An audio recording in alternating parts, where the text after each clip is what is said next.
அத்தியாயம் 25. மூவரும் டேபிளை நெருங்க திவ்யாவிடம் பேசிக் கொண்டிருந்தவன் அங்கிருந்து சென்றான். எப்பாடா, ஒரு வழியா வந்துட்டீங்களா? எவ்வளவு நேரம் வெயிட் பண்றது என்று சொடக்கிட்டு கொட்டாவி விட்டவளின் தலையில் ஒரு கொட்டு வைத்தான் ஆதித்யா. எழுந்து அவனை கட்டி கொண்டவள் அப்படியே நிலாவையும் அணைத்து விடுவித்தாள். வாசுதான் அப்ப எனக்கு என்பது போல உதட்டை பிதுக்கி கொண்டு நின்றிருந்தான். நாங்க எல்லாரும் உன்ன மாதிரி வெட்டியாவா இருக்கோம்? வேலையெல்லாம் முடிச்சுட்டு வர வேணாமா என்றான் வாசு அவள் தலைமுடியை களைத்து விட்டபடி. இவனுக்கு வாயில்தான் சனி போல. இருடி, உனக்கும் ஒரு நாள் காய்ச்சல் தலைவலி வராமலா போயிடும். அப்போ ஹாஸ்பிட்டலுக்கு வந்துதானே ஆகணும். அன்னைக்கு உன்னை பாத்துக்கிறேன் என்றால் கையில் இருந்த ஃபோர்க்கை சுற்றியவாறே.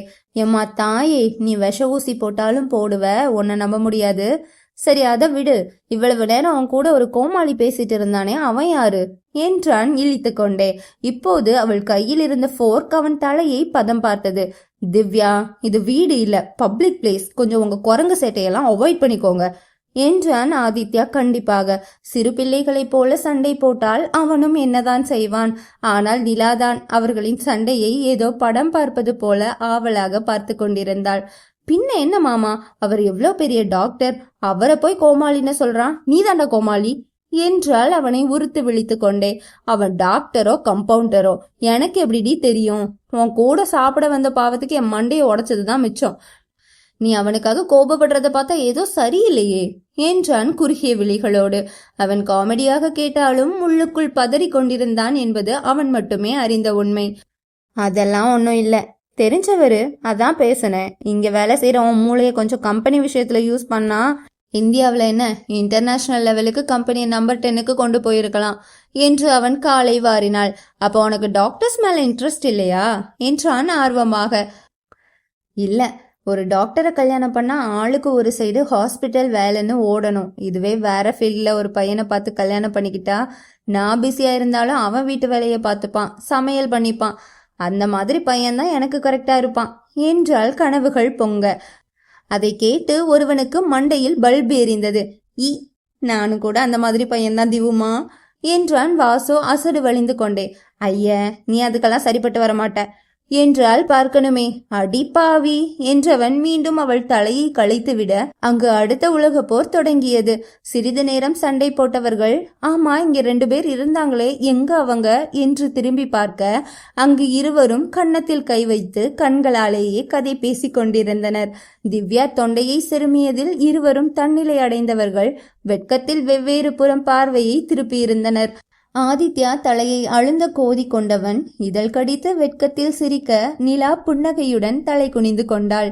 இவ்வாறு கிண்டலும் கேலியுமாக சாப்பிட்டு முடித்தவர்கள் வெளியேற ஆதித்யாவுக்கு ஒரு கால் வர எடுத்து பேசியவன் அவசரமாக செல்ல வேண்டும் என்று சொல்லி வாசுவை இருவரையும் டிராப் பண்ணிவிட்டு தான் அனுப்பும் லொகேஷனுக்கு வர சொன்னான்.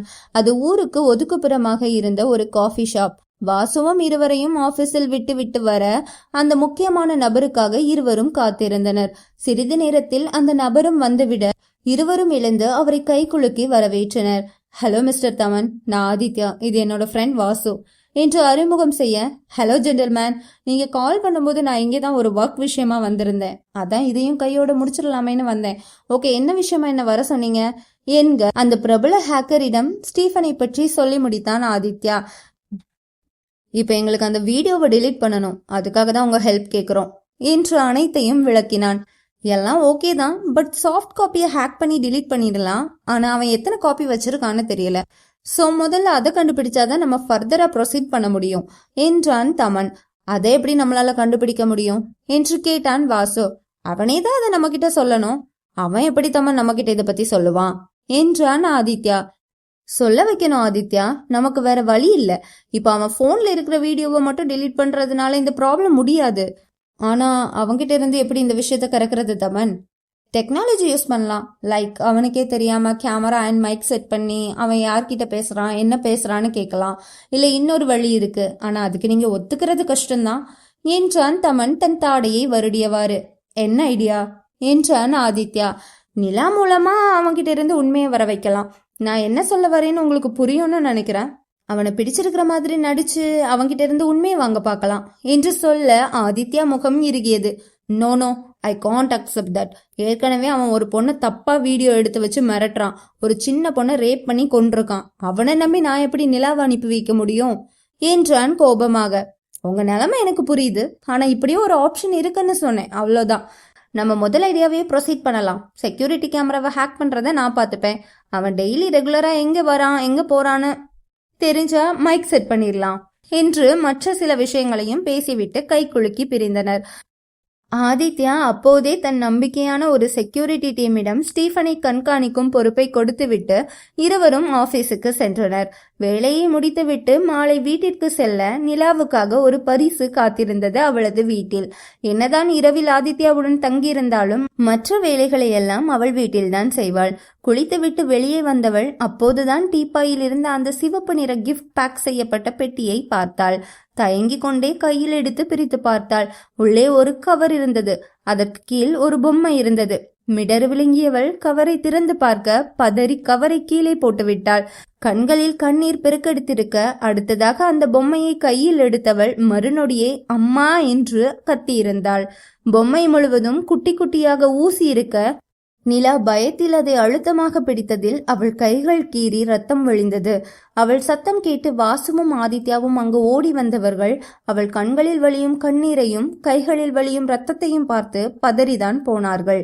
என்னாச்சு நிலா என்று அவளை வேகமாக சென்று அணைத்தவன் அவளிடம் கேட்க அந்த பொம்மையையும் பரிசையும் நோக்கி அழுது கொண்டே கை காட்டினாள் நிலா. வாசு கவரை பிரித்து பார்க்க அதில் இன்று இவர்கள் நால்வரும் சேர்ந்து ரெஸ்டாரண்டில் இருந்த போட்டோ நிறைய இருந்தது. அதில் ஒரு போட்டோவில் ஆதித்யாவும் நிலாவும் ஒருவரை ஒருவர் மெய்மறந்து பார்த்து கொண்டிருப்பது போல இருக்க அதில் ஆதித்யா முகம் மட்டும் சிவப்பு நிற சாயத்தால் அளிக்கப்பட்டிருந்தது. அந்த போட்டோவுக்கு பின்பக்கம், தப்பு பண்ற ஸ்வீட்டார்ட், ரொம்ப பெரிய தப்பு பண்ற, நிறுத்திக்கோ இல்லைனா விளைவுகள் ரொம்ப மோசமா இருக்கும் என்று சிவப்பு நிற மையால் எழுதப்பட்டிருந்தது. அதை பார்த்த நிலா இன்னும் கதறி அழத் தொடங்க அவளை இறுக அணைத்து விடுவித்தவன் அவள் காயத்துக்கு மருந்து போட வாசு எல்லாவற்றையும் அங்கிருந்து அகற்றி குப்பையில் போட்டான்.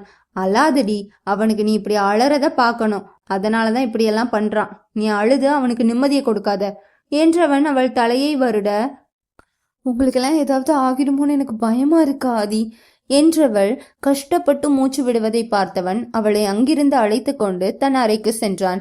சோஃபாவில் அமர வைத்து இருவரும் அவளுக்கு தண்ணீர் கொடுத்து சமாதானம் செய்ய அழுது கொண்டே இருந்தவள் அவன் கைகளில் அப்படியே மயங்கி விழுந்திருந்தாள்.